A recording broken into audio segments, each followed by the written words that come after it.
Olá, o Papa Francisco, como é tradicional, fez um discurso ao final do ano para a Cúria Romana em 2019, no dia 21 de dezembro. E nesse discurso, em que ao longo do qual ele falou sobre a necessidade das mudanças na estrutura da igreja, ele cita ao final do discurso uma expressão de um cardeal italiano bastante famoso, também ele jesuíta, Carlo Maria Martini, morto há alguns anos.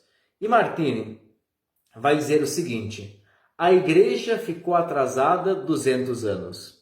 Como é possível que não se levante? Medo em vez de coragem? No entanto, a fé é o fundamento da igreja.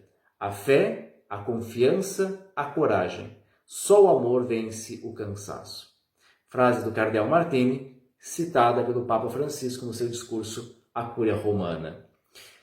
Eu gostaria de comentar, a partir dessa frase, o medo que alguns de nós temos, como cristãos católicos, de enfrentar com coragem as mudanças que o tempo exige de nós. Quer dizer, a igreja caminha na história e na história ela própria contempla a sua doutrina como um processo de evolução.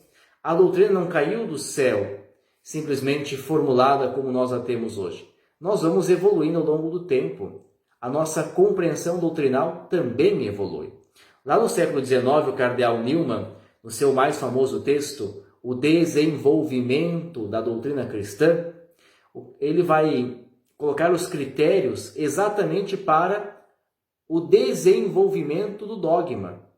A igreja contempla a verdade ao longo da história, e esta verdade, como é sempre um mistério absoluto e inapreensível, não podemos compreendê-lo na sua totalidade, ela sempre se abre e ela sempre mostra novas feições e novas cores.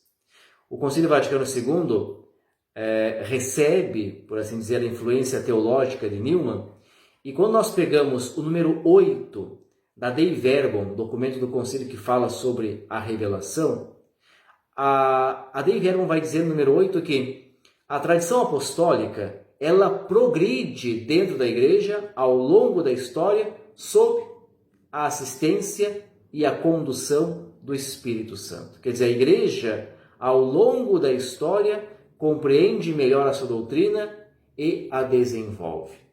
Isso não é um problema. Isso é parte da caminhada histórica de qualquer instituição, também da igreja.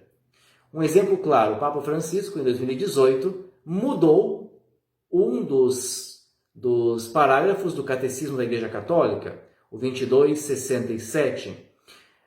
É o parágrafo sobre a pena de morte. Para a Igreja Católica, até então, a pena de morte, ainda que praticamente não mais aceita, era teoricamente possível ou legitimável. Ou seja, em último caso, o Estado poderia aplicar a pena de morte para garantir a vida dos seus cidadãos.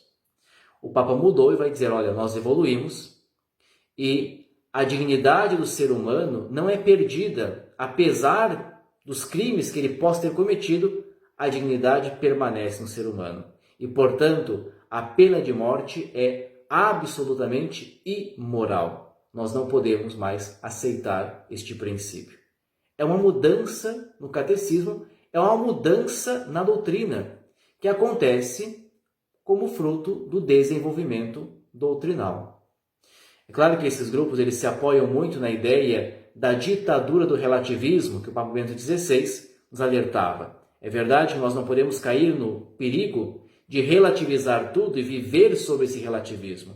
Mas nós também não podemos cair no perigo da ditadura do absolutismo.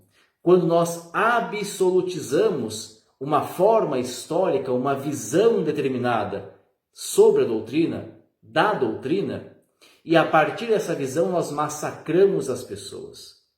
Cuidemos para não sermos aquilo que o Papa Francisco chama de os novos gnósticos, que pensam que a verdadeira fé, a salvação e a perfeição estão no muito saber, mas esquecem que a perfeição está no coração do ser humano pela caridade.